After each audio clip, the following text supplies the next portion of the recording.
আসসালামু আলাইকুম। তো আশা করি সবাই ভালো আছেন। তো আমি বেশিরভাগ সময় এই বাগানে বসে আড্ডা দিই, যেহেতু বাগানে শ্যামা আর এইদিকে পূবদার থেকে খুব বাতাস আসে, তাই ওখানে আড্ডা দেওয়া পড়ে। তো আমি বাইক নিয়ে এলো এই সাথে করে, তো ওই করে কি, এটা হলো আমার মামার পাটের জমি। দেখতেছেন পাট বড় হয়ে গেছে। তো ওর কত সাহস, ও ধীরে ধীরে হাঁটতে হাঁটতে হাঁটতে হাঁটতে হয় ওখানে যে হামাগুড়ি খাইতেছে। কতটা সাহস ওর! তাই খালি আটতেই আছে, একটু ভয় নাই। এই নতুন হাঁটা শিখছে তো।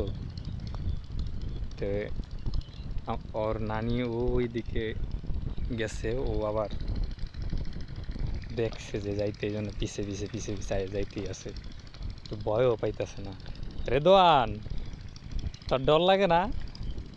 তুই যে এই যে একলা একলা দূরে ফুললি, এমনি থাকা রেদোয়ান। মামা, তোমার ভয় লাগে না মামা?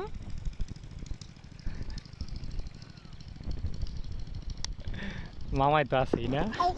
কি কি